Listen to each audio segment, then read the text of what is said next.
video is all about last minute trips. Now, I'm kind of like the queen of last minute trips. I don't think I've planned a proper holiday in really long. Like a lot of you asked for our Sri Lanka itinerary. And guess what, guys? There was no itinerary.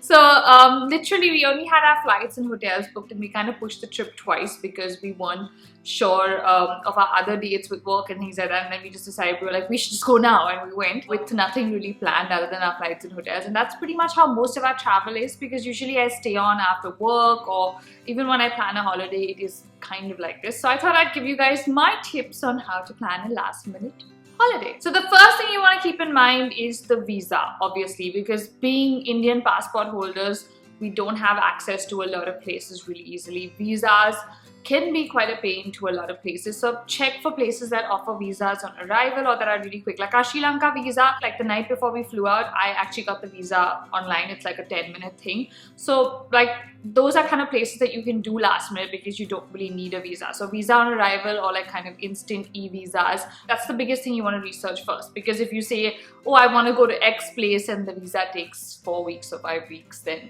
that is not a last minute holiday. So yeah, that's something you want to check. I actually had never faced a visa problem in my whole life until our whole Italy trip got cancelled. Which was also a work thing, which was last minute, and the visa didn't come through. So that's why I definitely say if you're planning a holiday last minute, plan to go to a place that does not have a complicated visa process. Like visa on arrival is great, or instant e-visas. Okay, after you figure your visa out and pick a destination, the next thing you want to focus on are your flights. Your flights are probably going to be the most expensive part of the trip, so you want to take your time on this, do your research. So check days up and down to see what the cheaper airfare is. Check different options in terms of non-stop or you know, with stopovers if you're on a budget. And if you don't have too many time constraints, those are all things you want to check for the best fare for you depending on your trip. The other thing you want to avoid are weekends. So flying back on a weekend, like usually when you fly back on a Sunday night, that is more expensive, or flying Friday to Sunday are usually expensive. So avoid holidays, avoid weekends. Right now, if you were to plan a trip out of India for this week with Diwali, the fares would be ridiculous. So those are things you want to keep in mind and plan a last minute trip accordingly. Then come the hotels. Now, I find booking.com the easiest site to work for hotels. I like to check the hotels based on rankings, based on reviews, based on pricing, etc, etc. You also want to check distances. Now, a lot of the hotels that are not in the main tourist districts might be cheaper and they might be great hotels, but then you will have to commute every day if you're like looking at going sightseeing or, you know, doing things around the main touristy areas. So those are all things you want to keep in mind before booking. So I would say check distances, check reviews, check price, also check if breakfast is included or not, and yeah, compare deals. So even if I were to check booking.com, I would also check other sites to see if the price is the cheapest, or if you actually write to the hotel if you have enough time. Like if you have maybe 2 or 3 days before you're going out, you write to them and say, this is what I'm looking at, what is the best fare you can offer me. The likelihood is that you will get a better deal than any of these sites. So if you have the time, I would definitely recommend contacting the hotel directly for the best deal possible. If not, do your research, compare 2-3 sites, book the cheapest one. Okay, itineraries are not important for everybody who wants to plan everything to the T. Things never go as per plan. Like you cannot predict the weather, you cannot predict a lot of other things. Sometimes you'll take longer in a place than you predict. So I hate those minute-to-minute itineraries, or like, you know, on day 1 this is what's happening, on day 2 this is what's happening, on day 3. I hate that. What I like to do is kind of just shortlist the places and like things that I want to see. So TripAdvisor is actually great for this. Like they have these options to do like planning a trip, which you can do, like I think there are other apps as well, but on TripAdvisor they have this My Trip segment where you can customize your trip and add things that interest you. So I kind of just did that for Sri Lanka, where I added all the things that, you know, looked interesting, and then we did whatever we wanted to whenever. So my plan is always to kind of land up at a place and know, okay, these are the things to see, and then just wing it and go day by day. So there are days when you just want to chill and just enjoy like the beach, or like in Gaul we had a beautiful villa and we just wanted a day to spend the day on the beach and in our villa, like by the pool, and that's what we did. So I definitely don't advise people to like plan a whole trip to the T. Plan the places that you want to go to and make a list, and then just like wing it when you're there. And also you don't need to really do this research earlier. It's so easy. You can actually do it on the plane while you're sitting at the airport. Things like I literally made my Colombo list while we were at the airport. We had planned nothing. We were literally at the airport and I was like, okay, let me put some money onto my card. Then, okay, these are the interesting things to do. So that's kind of how easy it is. You don't really need to overplan and overbook and be like, oh, we'll do this, we'll do this, we'll do. No, just enjoy the trip. Next up, we have money. So on a last minute trip, basically you don't really need to like go get Forex and change and exchange money and all of that. The best thing are Forex cards. So I live off my Forex card whenever I travel, or my credit cards. I avoid using my debit cards for security reasons. But yeah, Forex cards are great. You can top them up directly from your bank account and things like that. Like most of the time I'm at the airport. Like this trip I was at the airport and I was adding like Forex onto the card from my bank app like while I was about to fly out. It's that simple, that easy, and you don't really have to think. So what I do with the Forex card is I land in the destination and I withdraw some cash in the local currency, and then I obviously use the card to swipe for bigger things like shopping or restaurants or whatever, and I have my petty cash already which I've withdrawn, or you can withdraw it again. That is the best way to get your whole cash bit sorted with no hiccups, no issues, and it's just really easy and convenient. Like you don't have to go to any foreign exchange places, have your passport, etc, etc. Once you set up your card,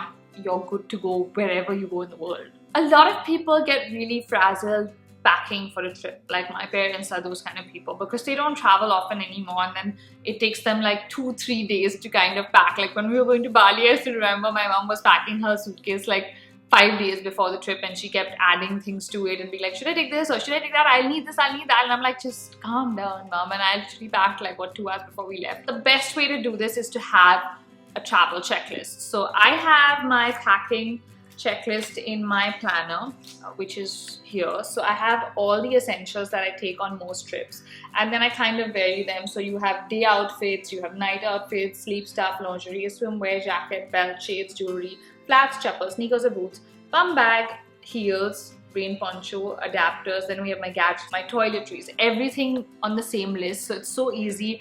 Depending on where I'm going, I just vary the things. If it's a beach place, my outfits will be beachy. If it's a winter place, my outfits will be wintry. But yeah, this really helps because it takes me 5 minutes to pack literally wherever I'm going. I'm just like, done. So yeah, have a ready travel packing checklist. This really speeds up things, makes you more confident, and you never forget anything. Like I cannot remember the last time I've forgotten something when I've traveled, because I travel really frequently and I'm all over the place. So I need to have this list to check everything, be like, got it, done. The next tip I have for you guys is to check distances internally. Now, I know a lot of people like to pack in a lot of stuff. Like we went to Sri Lanka for 6 days and we stayed in 3 different hotels. Like the first 2 were just like 20 minutes apart from each other, and the third one was about 2 hours away. We didn't want to do a hectic, crazy trip. Like a lot of people told us, oh, you can see the whole country in 6 days, but that is not my idea of traveling anymore. I like to kind of, see things and relax when I travel. Like I don't like to have a holiday that needs another holiday after that. You know what I mean? Where you're just like, oh, that trip was so hectic. No, like a holiday means you have to unwind, you have to take in the place, you have to enjoy the place. So definitely check distances. Like a lot of people don't see that, and a lot of people end up spending most of their trips on a bus or in a car. Like I remember when I was 11, we went to Europe on one of those Cosmos tours as a family, and I think we saw I don't know how many countries in 12 days, and it was like 1 day in one country, and it was just so pointless because you didn't really see anything or experience anything. It was just so quick that I just cannot do that. Like I feel like that is a real waste. You're just always tired, you think you've seen so many places but you've actually seen nothing. So yeah, I would definitely recommend checking distances to see how much time you're spending traveling internally, and planning things so that you get time to actually unwind and enjoy the place, take in the place, eat in a place, see the people in a place. Like all those things really matter when you travel. So definitely don't overpack things, just like keep it light and easy.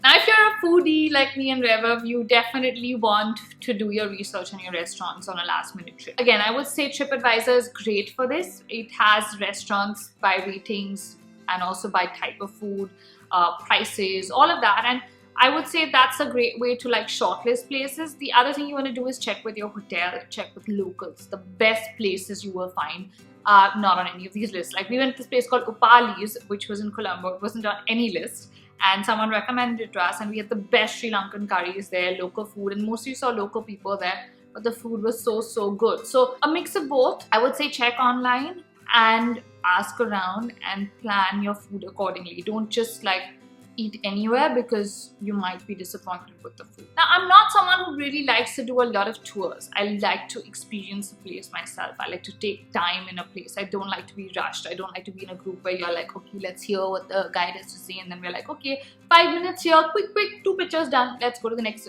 That's not my scene. I like to like take in a place, and I like to sometimes spend more time in a place than I thought I would, you know, like sometimes you just sit in it, like you go to a really nice temple and you want to spend an hour there. I feel like that's important. Or if you really like a restaurant and you are having a great conversation with whoever you're with and you want to spend more time eating that meal, that should be possible.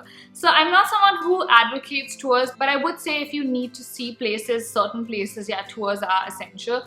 But do like a day tour or like a few hours. Do not customize your whole trip with a tour guide, like where they come to your hotel every morning and they leave you every night.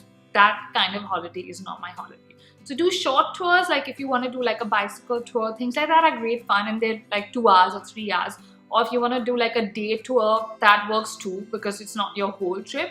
So that is definitely a good way to see a city really quickly, but don't like do all 3 days, like do 1 day maybe and then 2 days on your own. The next tip is really important. Get a SIM card at the airport.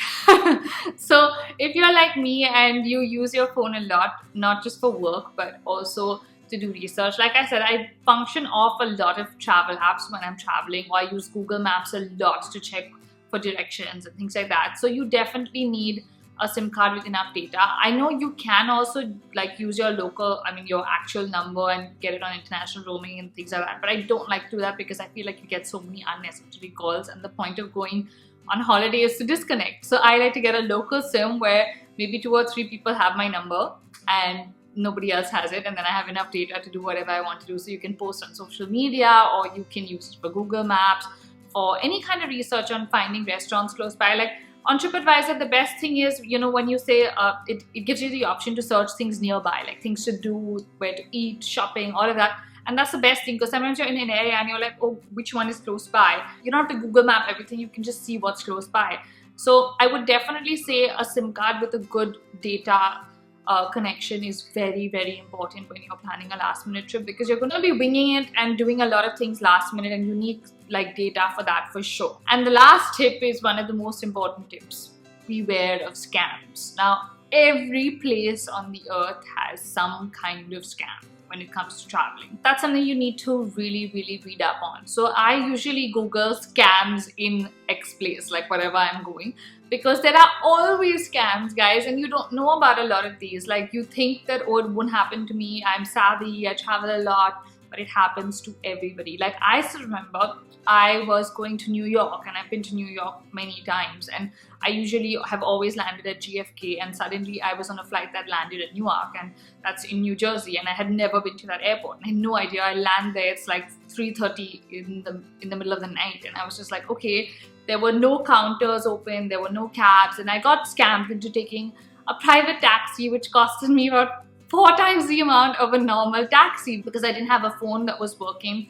The airport Wi-Fi was not working. Had I picked up a SIM card at the airport then, and I could have just Ubered it and avoided the whole situation. But I didn't even know I was scammed until I reached my friend's apartment, and he was like, what? They have normal cabs on the other side of the airport. And I was like, so yeah, it happens to everybody. Read about scams in a place. So yeah, it's nice to be aware, because it's very easy to get scammed, because when you're traveling, you're not really bringing your A game, you're not familiar with the place, the people, and sometimes we get scammed. So read about scams. So guys, those were all my tips and tricks on how to plan a last minute trip. I hope you found this video helpful. If you did, give it a thumbs up, and also comment below with your tips in the comment section, and let's keep this conversation going. See you guys. Bye.